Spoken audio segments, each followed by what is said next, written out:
A Bradesco Esportes FM apresenta O Negócio é Esporte, um bate-papo sobre o marketing esportivo, com Sérgio Carvalho e Alexandre Caralta.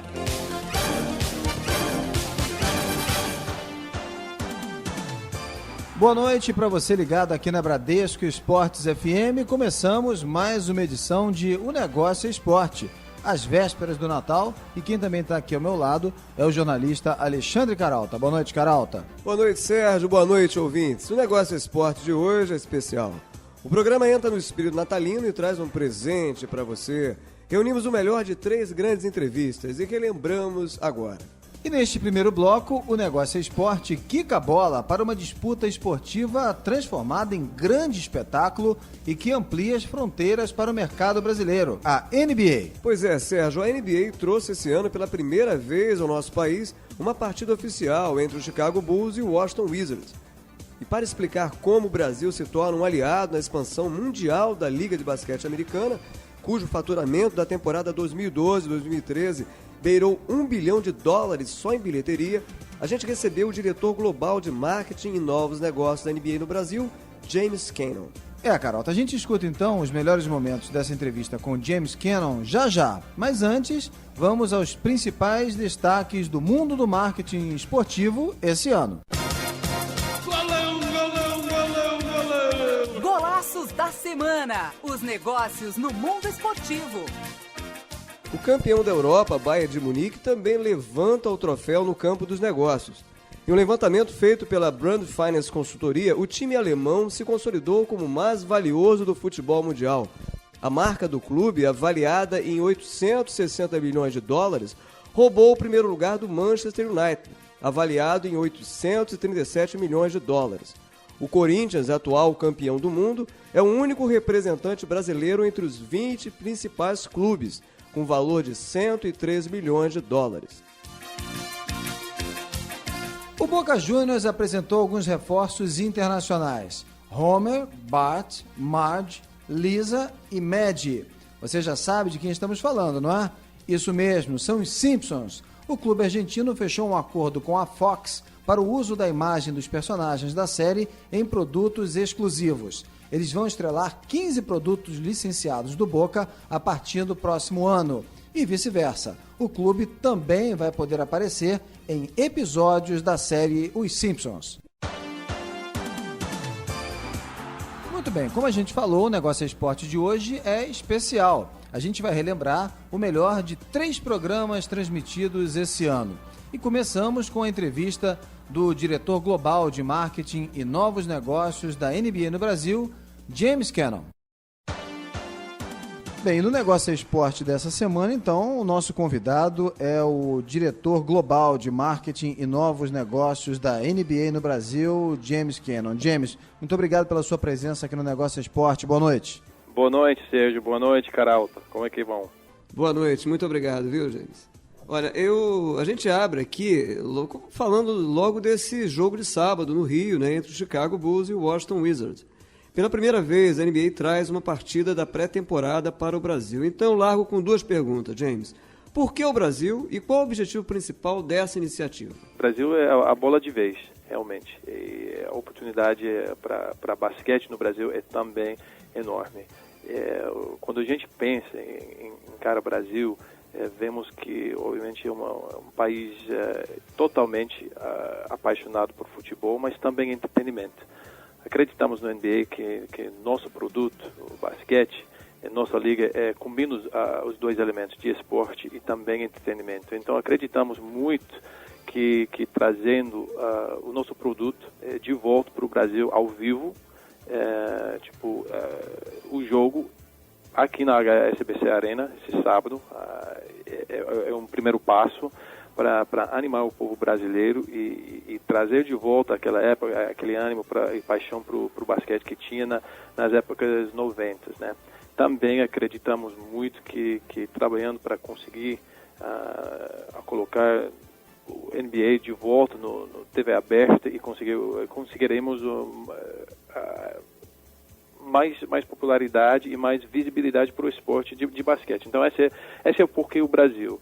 E o grande objetivo do NBA, realmente estamos promovendo o esporte de basquete. Acreditamos muito que além de futebol e os outros grandes esportes que gostaríamos muito de ver, todo mundo, cada menino, menina, todo mundo brincando de bola de basquete, levando uma vida saudável, e acreditamos muito que isso beneficia muito o povo e o indivíduo.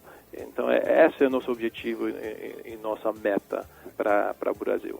A temporada regular 2012-2013 da NBA faturou só em bilheteria alguma coisa próxima, em torno de $1 bilhão, com um público médio de 17 mil espectadores. Eu te pergunto, qual a parcela, digamos assim, das jogadas de entretenimento nesse sucesso?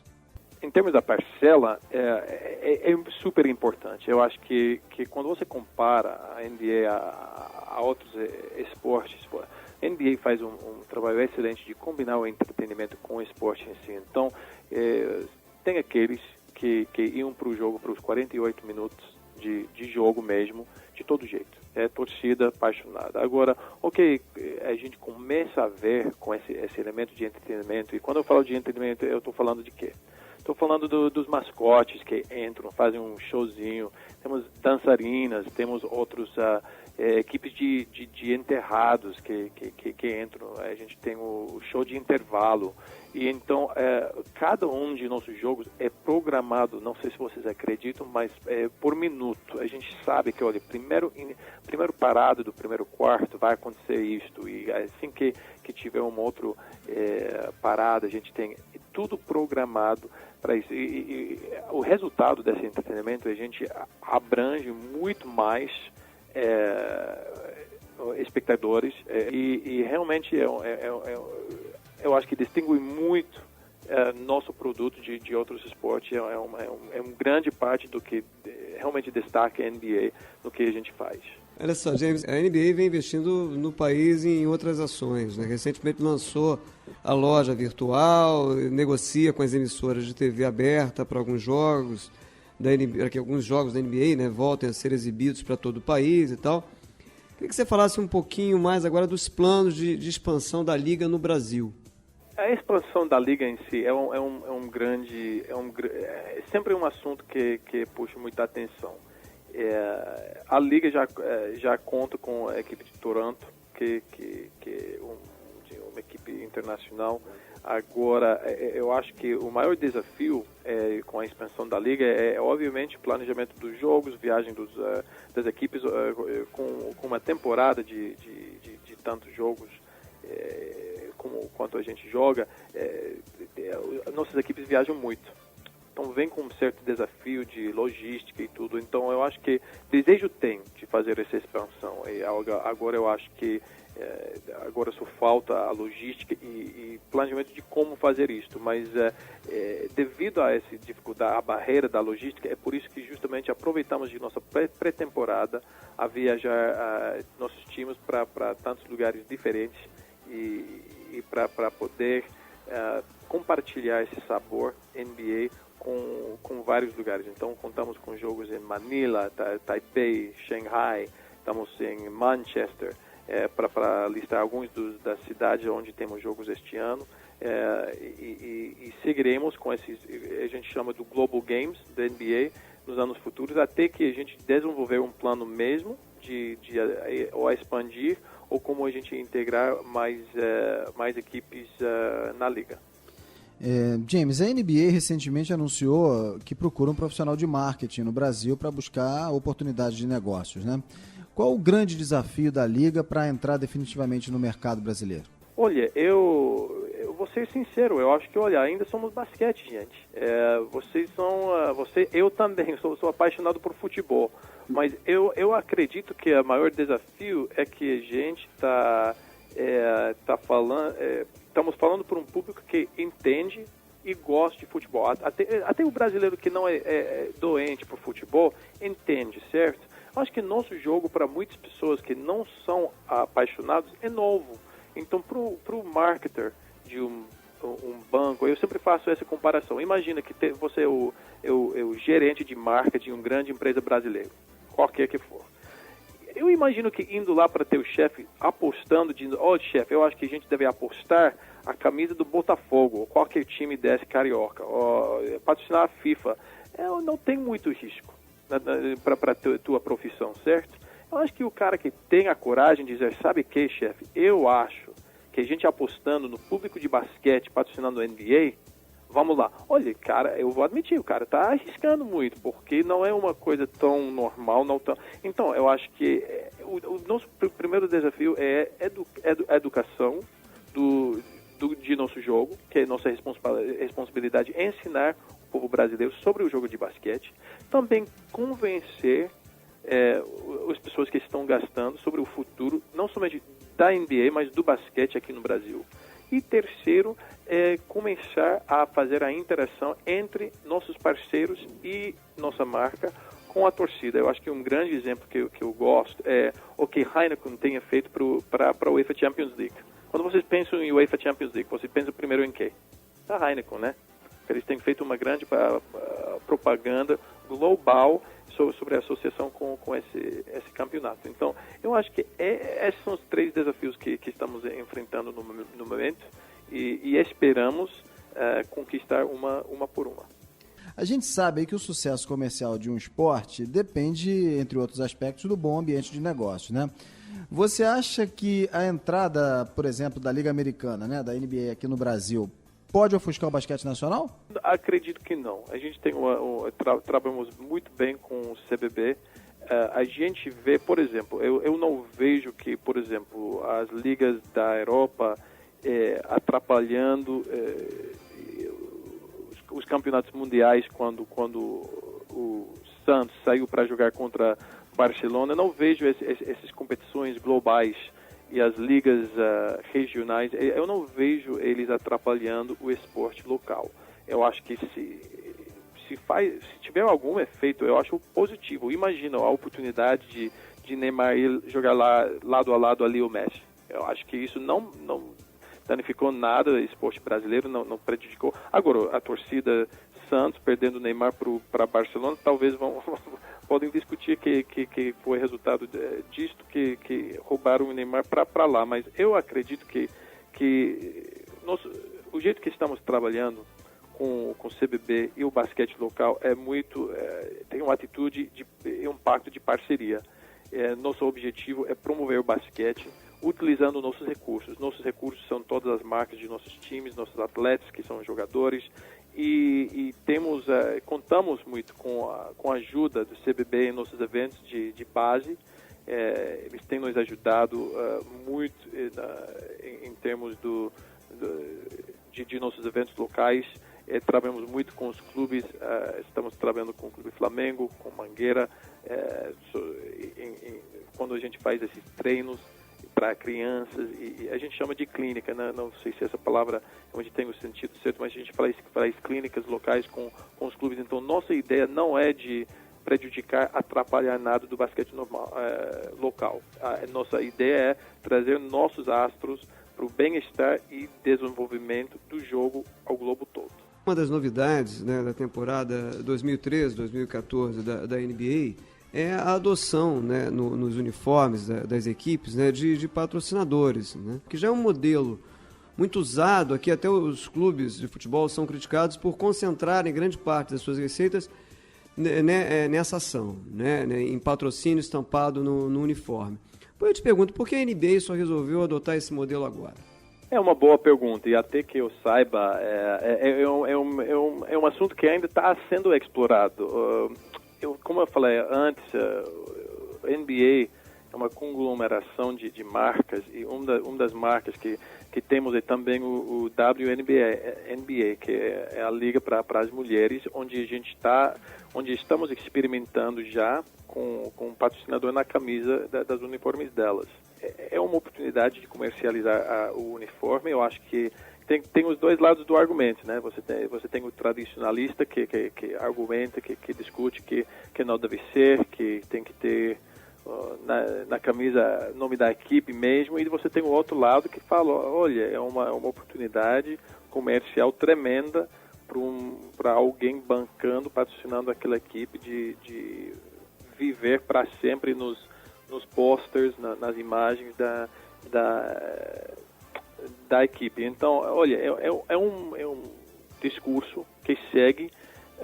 Eu acredito que vai ser interessante ver o que acontece com essa mudança. A gente está passando de um comissário, o David Stern, para um novo a partir do ano que vem, em fevereiro. Eu acredito que poderá haver alguns ajustes na política aí, e vai ser interessante para todos nós acompanhar e ver.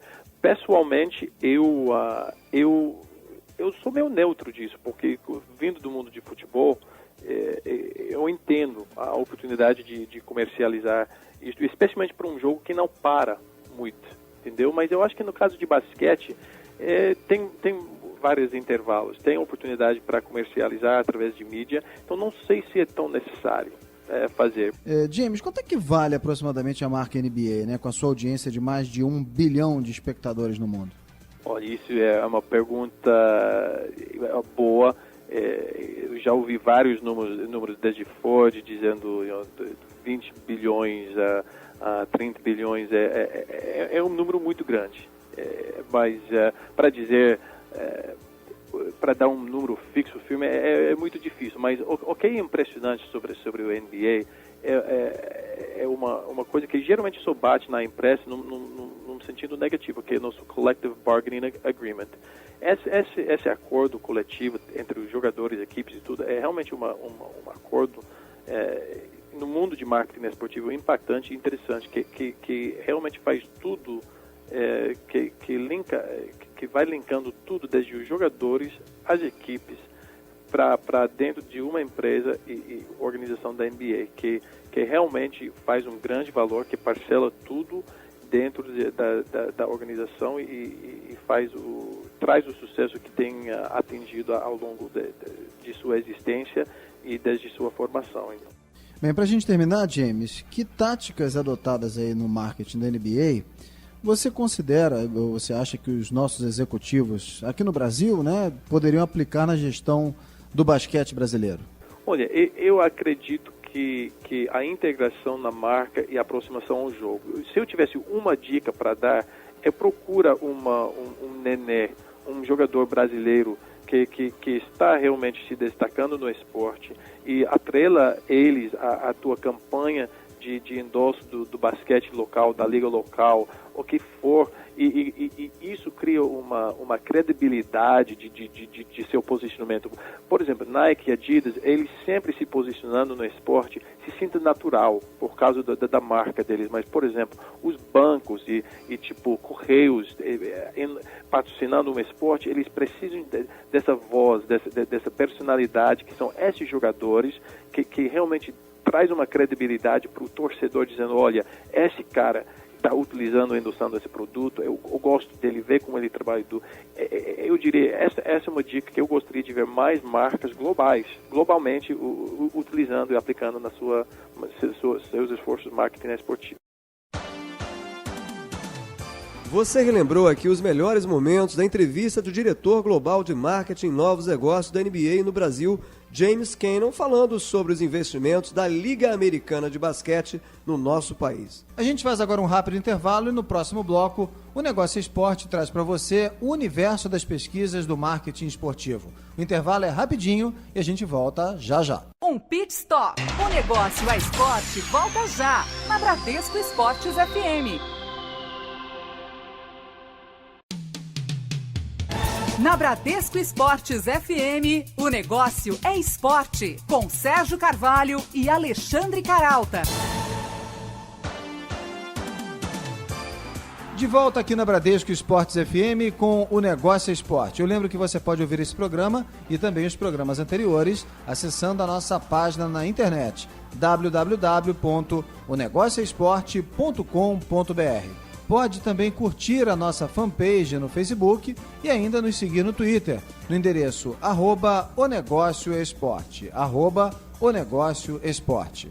O programa de hoje é diferente, é especial. Reunimos o melhor de 3 entrevistas para você relembrar.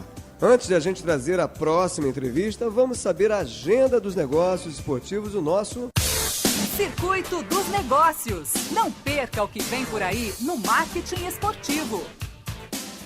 Estão abertas as inscrições para o curso de marketing esportivo da Escola Superior de Propaganda e Marketing, a ESPM, em São Paulo. O curso reúne noções práticas do marketing aplicado ao esporte, estratégias para aproveitar as leis de incentivo e táticas para associar uma marca a valores como saúde, competitividade, garra, superação. As aulas começam no dia 13 de janeiro.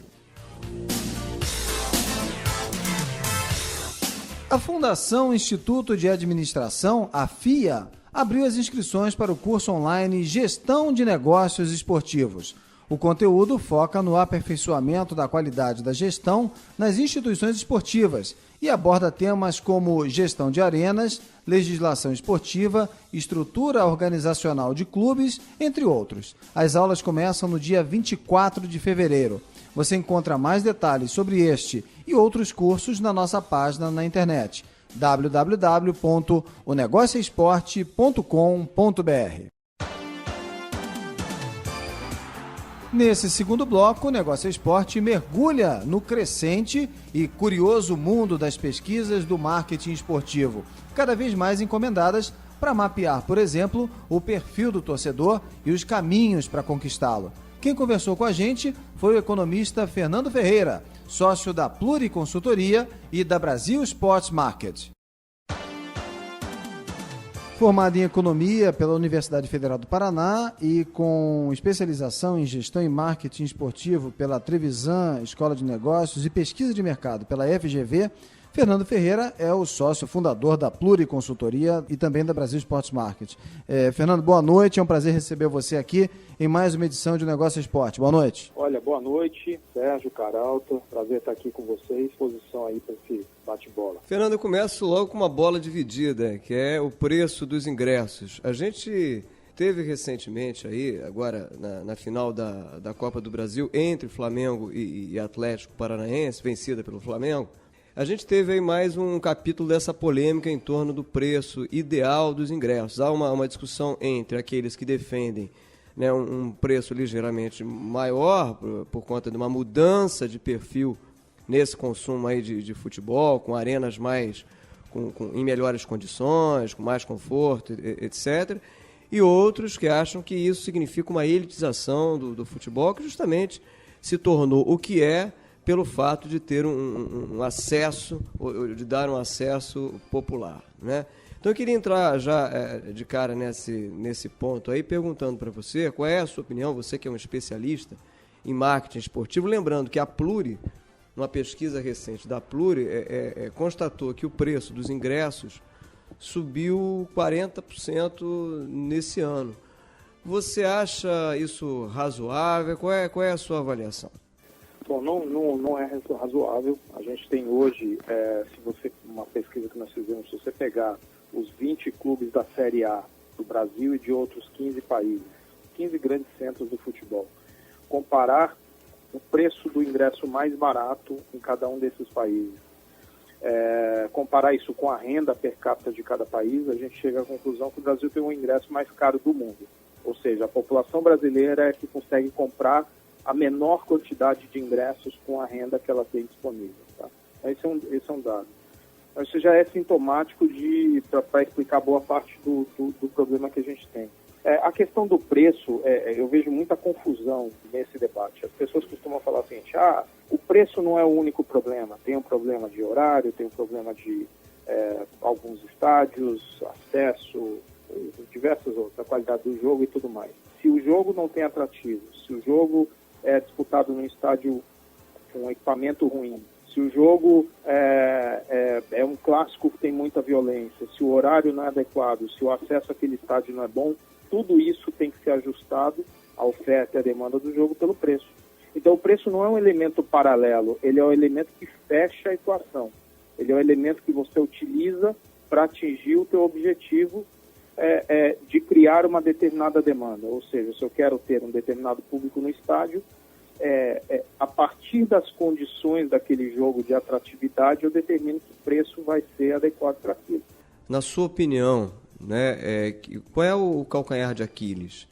É a qualidade do jogo, propriamente dito, ou ainda é a qualidade das conveniências, do acesso, segurança, nível de conforto? O que acha que está pegando?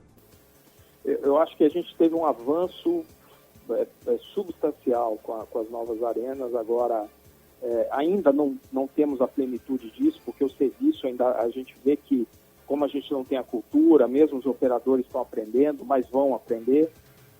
Então a gente está pecando muito com isso. De novo, pego a Arena Grêmio lá, os arredores estão muito complicados ainda, mas eu acho que isso é um aprendizado que mais um ano a Copa vai ser um intensivão, vamos chamar assim. Eu sou otimista, eu acho que a gente vai ter na maior parte dos estádios uma melhora, e mesmo os estádios que não são tão modernos, você pega um caso, por exemplo, o estádio do Coritiba, que é um estádio que não dá para você derrubar e fazer de novo, o clube não tem condição, mas eles estão reformando toda uma área do estádio lá para oferecer camarote, assentos VIPs e tudo mais. Então, ali deu uma melhorada. A grande questão aqui é a seguinte, é o produto que a gente coloca dentro desse negócio. Enfim, a grande questão é a seguinte, o estádio é um pré-requisito para a gente mudar de patamar. Então, ótimo. A gente está atendendo o pré-requisito. Tem um estádio novo, isso é fundamental. Sem isso, a gente não ia a lugar nenhum. Mas isso não é a solução, sozinho. A grande questão é o seguinte, o que você põe dentro? O problema todo é o seguinte, daqui a pouco vem o Campeonato Carioca, vem o Campeonato Mineiro, vem o Campeonato Paulista, Paranaense, Gaúcho. Você vai ter jogos com 1.000 pessoas no estádio. A Pluri virou uma fábrica de pesquisa em marketing esportivo. Dessas pesquisas aí, das mais recentes, que informação aí te surpreendeu em relação a consumo de futebol? Olha, eu te digo o seguinte, o que mais me surpreende foi quando a gente mensurou o potencial de consumo das torcidas, quer dizer que nós estamos falando aí na faixa de 100 e poucos bilhões de reais mês, quando você pega o mapeamento do torcedor com a sua localização e cruza com os dados do IBGE de rendimento, não renda per capita, mas de rendimento mensal, que dá esse número absurdo de 140 bilhões, o número mais me chocou foi o fato de que apenas 0,06% desta renda dos torcedores vai para os cofres dos clubes. Eu acho isso um negócio paralisante, esse número.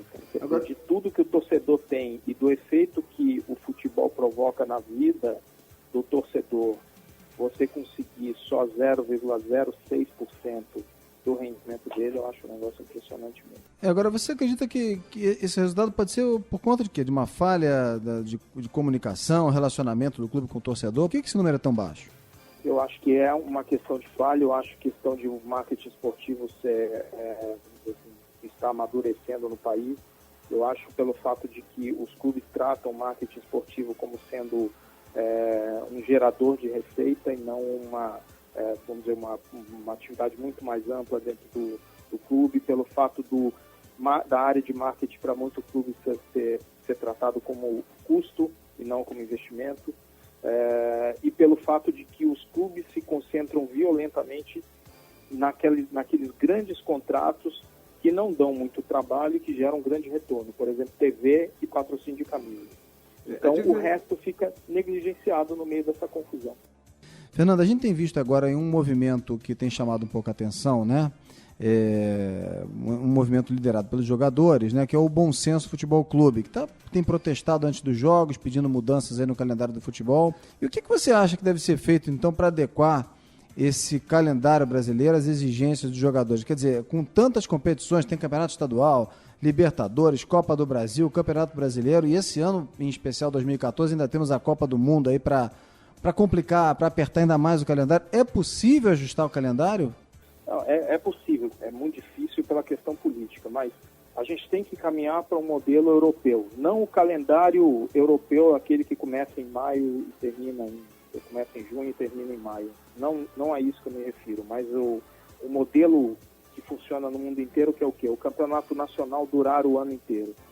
Então, o que eu defendo, e acho que isso é um processo, você não vai passar do modelo de estaduais para esse modelo que eu proponho da noite para o dia, de jeito nenhum, isso tem que ser aos poucos, mas eu acho que a gente tem que rumar para um calendário em que o Campeonato Brasileiro ocorra o ano inteiro e que ele tenha divisões que abracem a maior quantidade de clubes possíveis. Hoje o grande drama é que fora a questão de férias, paradas de datas FIFA e tudo mais que dizem respeito aos jogadores principais, o problema central é que a gente tem 670 clubes no Brasil que disputam os campeonatos estaduais de várias divisões, e só 100 clubes desses têm calendário anual, ou parecido com o anual, porque os da Série B também não tem anual. Os outros 570 clubes, eles acabam disputando o estadual por 3 meses, 2 meses, e daí eles param e meio que encerram as atividades no ano. Isso tem vários efeitos. Para a gente ter um futebol nacional que possa continuar gerando a paixão do torcedor, que possa ser eficiente na geração de novos atletas, na formação de novos atletas, a gente precisa ter calendário o ano inteiro. Aí podem me perguntar, pô, Fernando, mas o estadual não dá dinheiro assim, como é que ele vai dar dinheiro o ano inteiro? Como é que o mundo resolve isso? Boa parte dos países resolve isso com algum tipo de subsídio. Então, o que acontece na Alemanha? Da 4ª divisão em diante, você tem uma parte das cotas de TV, uma parte muito pequena, nós estamos falando de algo como 2 a 3%, quer dizer, quase nada, subsidia essas séries. Porque essas séries são regionalizadas, elas são, obviamente, disputadas em regiões menores e o custo é menor. E o Brasil tem que ser mais regionalizado ainda, porque o tamanho desse país é uma coisa absurda, né? E aí, a partir de um encontro que você pegue uma parte de cotas de TV, por exemplo, você subsidia esses campeonatos inferiores. A Inglaterra tem 11 divisões. Tem uma pesquisa na qual a seleção brasileira, que aponta a seleção brasileira como a mais valiosa no mundo, com valor de mercado de 1,6 bilhão de reais, né? Você acredita que esse valor expressivo ele se deva aí em função de boa parte dos jogadores, ou praticamente todos os jogadores, atuarem, né, nas grandes vitrines do futebol mundial, ou se deve também muito à grife, à marca que a seleção brasileira conseguiu construir aí ao longo desses anos por conta dos 5 títulos mundiais? A grife Brasil ajuda, né? Então, o Brasil, como seleção, qualquer jogador que, quando passa a ser convocado para a seleção, ele tem um efeito, assim como deixa de ser convocado, ele tem um efeito sobre o valor de mercado dele. Mas o fato principal é que esses jogadores, eles atuam na Europa. Então, tem uma parte dessa formação de preço, que são 77 itens que a gente avalia para chegar ao valor de mercado do jogador. Uma parte disso é o que a gente chama de efeito vitrine, né? E aí o efeito vitrine é, por exemplo, é o país que você atua, uma parte da seleção, mas a parte substancial é clube. Ou seja, aonde você joga e que competições você disputa. Ou seja, quando o jogador ele atua num centro desses de maior visibilidade, disputa campeonatos como, por exemplo, muda de patamar. Vamos dar um exemplo, o Neymar. O Neymar, a gente tinha uma avaliação de 55 milhões de euros para ele antes da venda. Imediatamente, no momento em que ele mudou, foi transferido para o Barcelona, a avaliação passou a ser de 68 milhões de euros. O jogador mudou de patamar, ele passou de uma grande promessa brasileira a um astro internacional que passa a estar no holofote do mundo inteiro toda semana. E isso daí tem um efeito. Voltando especificamente a falar das pesquisas aqui, Fernando, qual a pesquisa mais difícil de ser realizada, né, de toda essa experiência que você já tem, e qual é aquela que causou maior repercussão e por quê, se houve isso? Alguma que tenha tido um resultado inesperado, né? Eu te diria que as pesquisas mais complicadas que tem são as pesquisas a simples pesquisa de mensuração de muito polêmicas, né, as pesquisas de mensuração de torcida. Por quê? Porque a gente vem percebendo que o padrão do mercado no Brasil é fazer uma pergunta, quando você vai pesquisar o torcedor, né? É você perguntar para ele qual é o time que você torce, com a possibilidade de dar apenas uma resposta.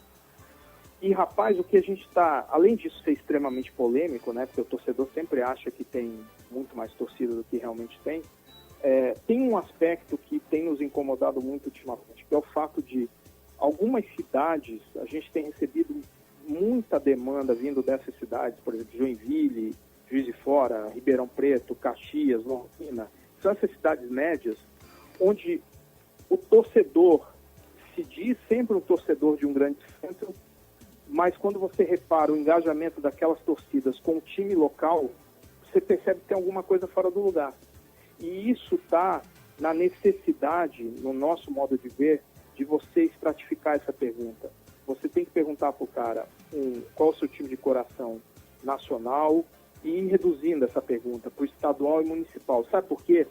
Porque a gente percebe que quando a gente dá as respostas, nós da Pluri, Ibope, Datafolha, quem seja, todo mundo segue a mesma metodologia, e coloca que as maiores torcidas são sempre aquelas dos times grandes, a gente, de uma certa maneira, a gente restringe o potencial de atuação e de busca de parceiros econômicos desses clubes menores que existem, que são muito fortes nessas cidades, principalmente as cidades médias do Brasil.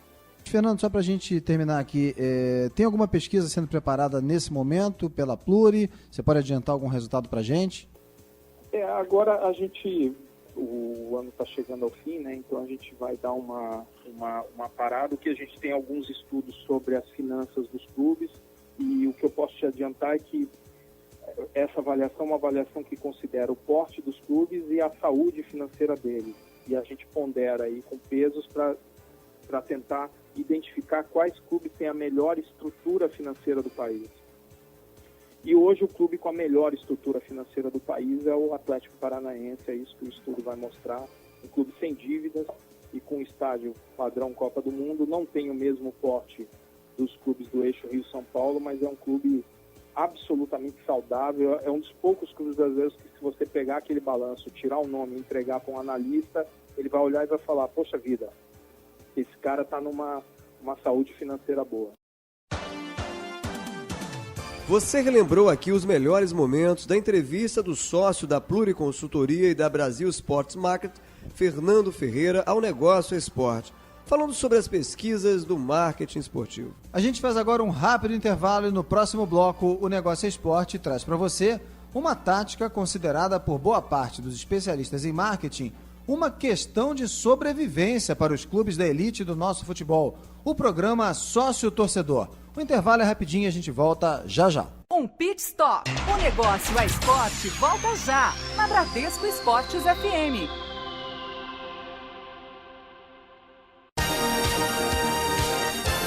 De volta na Bradesco Esportes FM. O Negócio é Esporte. De volta aqui na Bradesco Esportes FM com o Negócio é Esporte. Eu lembro que você pode ouvir esse programa e também os programas anteriores acessando a nossa página na internet. O endereço é o www.onegocioesporte.com.br www.onegocioesporte.com.br. Pode também curtir a nossa fanpage no Facebook e ainda nos seguir no Twitter no endereço @onegocioesporte, O Negócio Esporte. Neste especial de Natal, reunimos o melhor de algumas das principais entrevistas de 2013. No terceiro bloco, vamos lembrar o papo sobre o programa Sócio Torcedor. Quem falou com a gente foi o Jorge André Avancini, diretor executivo de marketing do Internacional de Porto Alegre, líder do ranking de sócios torcedores no país. Formado em administração pela Faculdade Porto Alegrense, Jorge André Avancini é há 2 anos o diretor executivo de marketing do Esporte Clube Internacional. Com experiência em empresas como Correios, Souza Cruz, Pepsi, Vompar Coca-Cola e Unimed Porto Alegre, Avancini comanda a gestão de marketing do Clube Gaúcho desde 2000. Jorge, boa noite. É um prazer receber você aqui no Negócio Esporte. Boa noite. Boa noite aos ouvintes. É um prazer estar com vocês e eu estou à disposição para a gente trocar ideias e bater essa bola. Vamos lá então, Avancini. Boa noite. Olha só, o Internacional tem reconhecidamente o programa de sócio-torcedor mais bem sucedido do Brasil, com aproximadamente 107 mil associados, né? O que representa aí alguma coisa em torno de 2% do volume de torcedores. Como é que foi esse pulo do gato? Olha, na realidade foi primeiro mexer com a paixão, né? E com a rivalidade local, que você sabe que talvez seja uma das maiores rivalidades do Brasil e quem sabe do mundo, que é essa rivalidade do Grenal. e você trabalhar muito em cima da cultura do povo gaúcho, né? Mas também um grande pulo do gato é o fato de que aqui no Sul os dois clubes terem casa, né? Então o fato de você ter seu estádio próprio, é uma relação diferente daqueles clubes que jogam em estádios que não são de sua propriedade, né? E dentro dessa rivalidade o nosso torcedor valoriza muito isso e atendeu o chamado, né? E eu acho que foi na ocasião, quando a gente começou a mexer nisso lá em 2003, 2004, claro que aí os resultados de campo começaram a ajudar também de alguma maneira, o clube começou a se reorganizar, começou a ganhar campeonatos, teve aquela situação em 2005 daquele campeonato que nos foi tirado no tribunal de forma injusta, né? Acabou não só mobilizando os colorados, mas também criando toda uma simpatia de outros torcedores de outros estados, de outras equipes, em relação à marca do Internacional. E isso ajudou bastante.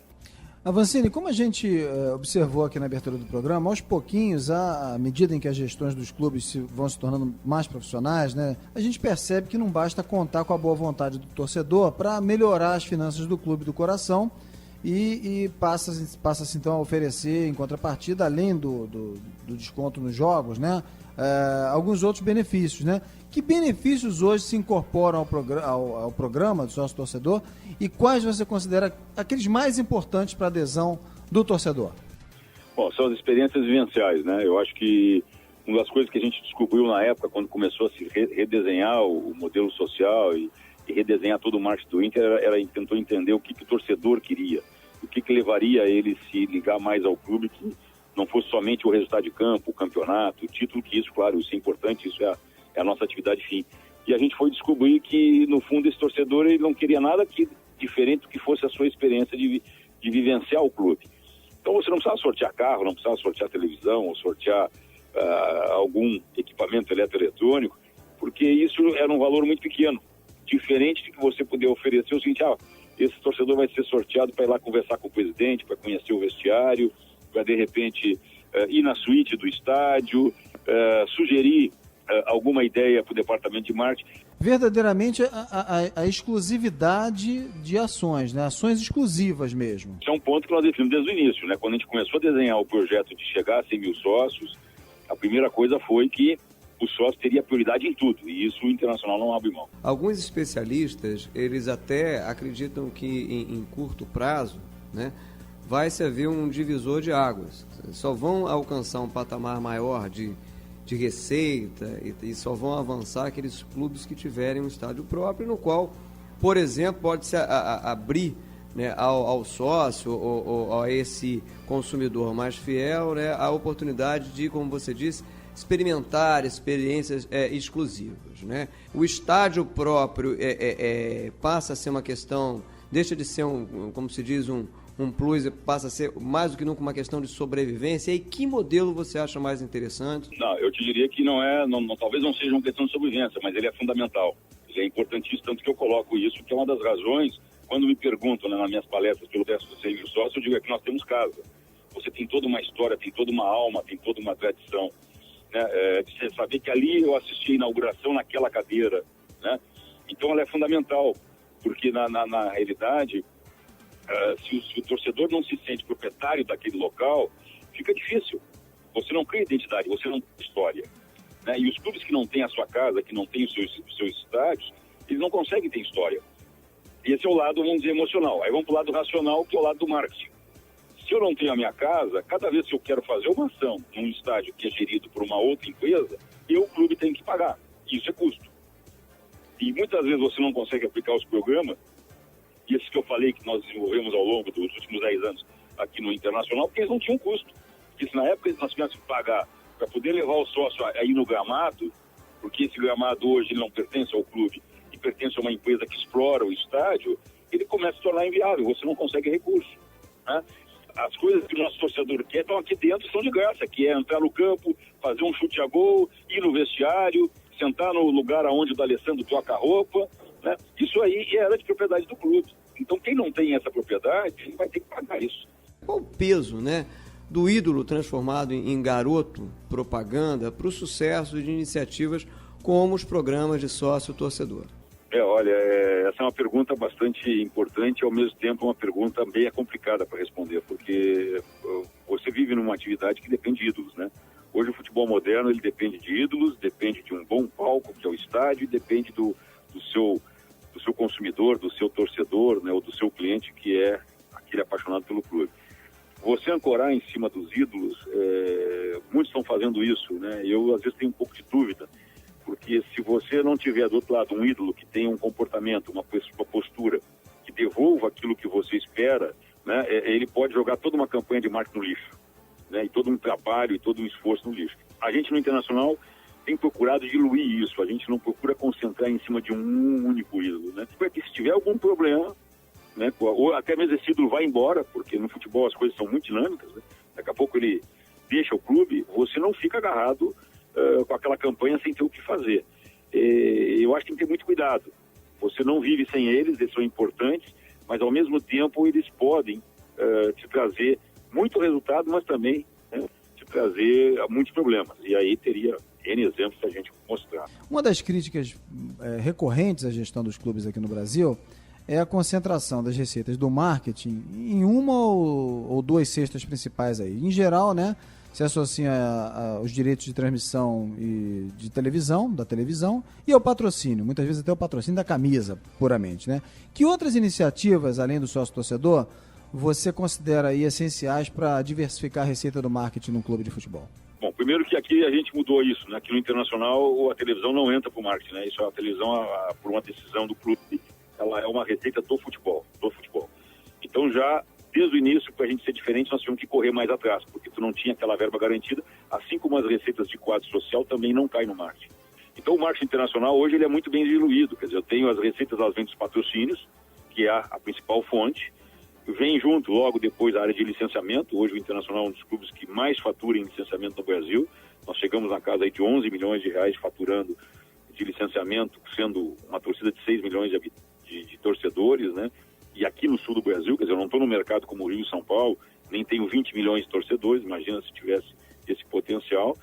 Depois vem a parte toda de exploração de merchandising, né, do merchandising estático dentro do estádio, a parte de aproveitamento promocional, que a gente fazia isso muito, né, que aí entra a parte de locação, aí entra a questão de você ter a propriedade, quer dizer, você pode alugar o teu estádio para shows e outras gerações, por exemplo. Quando a gente começou a perceber que começou a pesar essa questão do gerenciamento da carreira dos jogadores, o Internacional o que fez? Às vezes de terceirizar essa gestão da carreira dos seus grandes ídolos, o Internacional passou ele a fazer a gestão. Nós fomos olhar os modelos e fomos avaliar e chegamos à conclusão que nós teríamos capacidade de fazer. Então hoje quem faz a gestão da carreira do D'Alessandro, a nível de venda de comerciais, produtos licenciados, de Furlan e de mais uma outra série de jogadores, somos nós. Até porque os nossos contratos permitem isso. Do que você terceirizar isso para uma outra empresa e ganhar apenas um pedaço, né? Então, são modelagens que a gente tem feito e agora, por exemplo, com a nova modelagem, aí, quando o estádio passar a ser administrado pela Abril, que é a empresa que ficou nomeada pela Andrade Gutierrez para gerenciar o estádio, parte dele, né, porque o Internacional não entregou todo o seu estádio, ele vai ser gerenciado como forma da construtora pelo investimento que fez da reforma do Beira-Rio. Nós vamos ter que ser criativos, porque eu perdi algumas coisas. O clube perdeu, por exemplo, o merchandising de estádio, não é mais nosso. Nós perdemos a parte de locação do estádio para eventos, para grandes shows.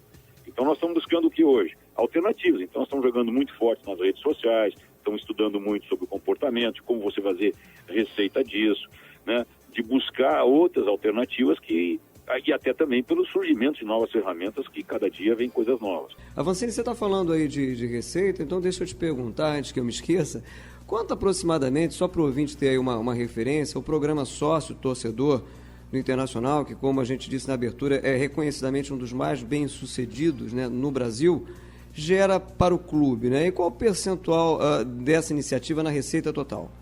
Bom, para você ter uma ideia, tirando a venda de jogadores, venda ou empréstimo de jogadores, a ordem de receita do Internacional, primeiro é a televisão, em torno de 27%, 28%, depende do ano e dos campeonatos que você participa.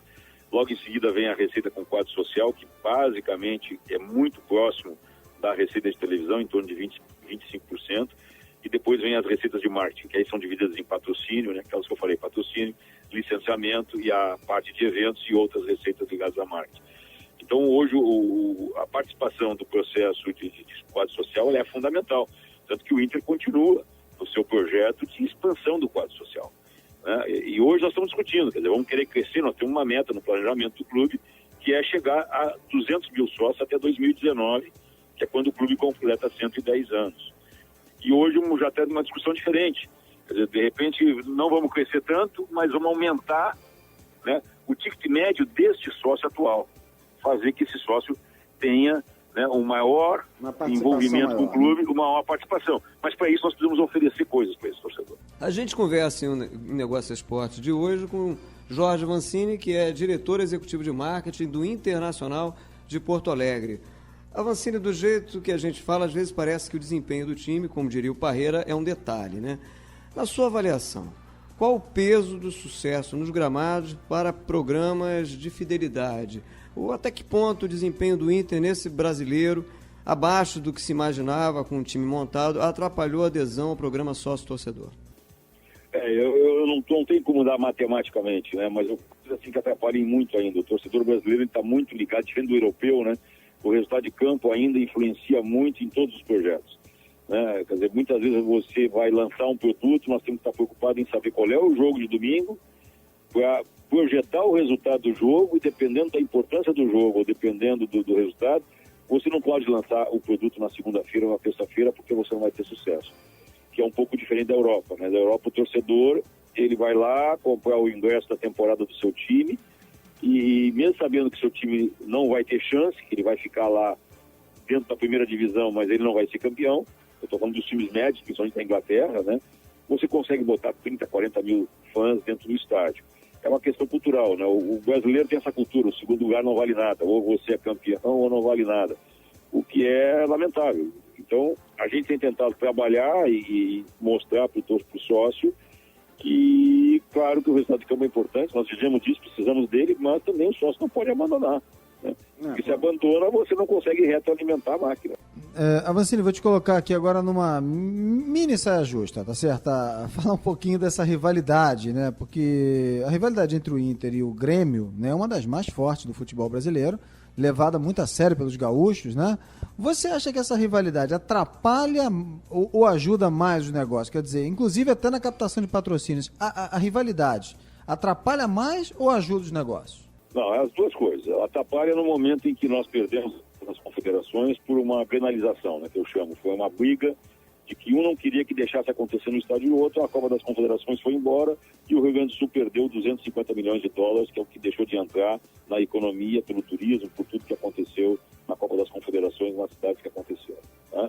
Então atrapalha. Por outro lado, ela ajuda quando a gente se une fora do campo, é óbvio, né? E você vai discutir com um patrocinador uma renovação de contrato ou mesmo um fechamento de contrato, em que unido e com a força dos dois times exemplos, né, você consegue, e que reúne esses dois times mais de 250 mil sócios, você consegue de alguma maneira, né,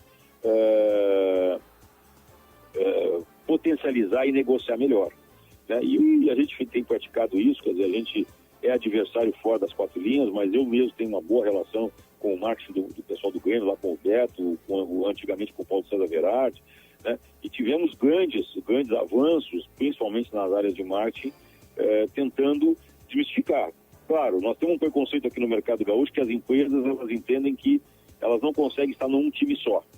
Ela tem que estar nos dois para não ser retalhada. Então essa é a grande equação que nós temos que resolver, que isso começou com o evento GM, quando ele entrou nos dois clubes em 96, quando a General Motors abriu a fábrica no Rio Grande do Sul e veio patrocinar os dois times, e nunca mais nós conseguimos quebrar isso, né? Então essa é uma dificuldade, e que não e que isso é uma lenda, né? É uma lenda porque não é verdade. Tem um exemplo da Parmalat no Palmeiras nos anos 90 e o pessoal não deixou de beber leite Parmalat porque estava só no Palmeiras.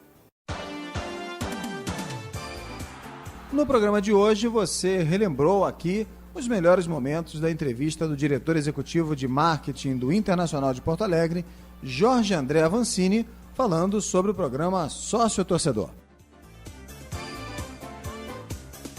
Muito bem, depois da gente curtir algumas das melhores entrevistas do ano de 2013, nesse programa especial de Natal, tá na hora também da gente curtir a nossa... Caixinha de Surpresas. Toda semana, um destaque da história do mercado esportivo. No Caixinha de hoje, a gente relembra uma figura importante, folclórica da Copa de 82, o Pacheco. Ele foi o garoto propaganda de uma campanha produzida pela Gillette e se tornou o camisa 12 da seleção brasileira. Vamos ouvir.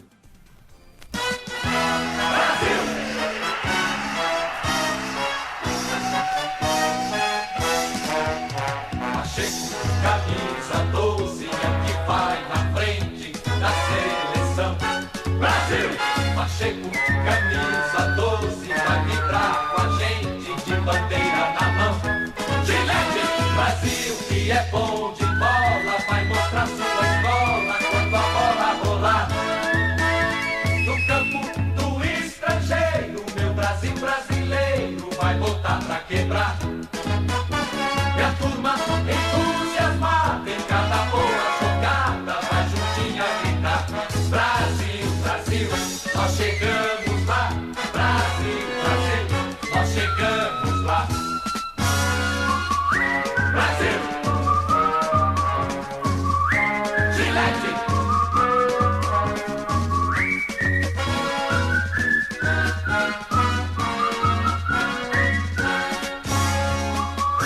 Brasil, Gillette. Pacheco, camisa 12 da Gillette, lado a lado com a seleção.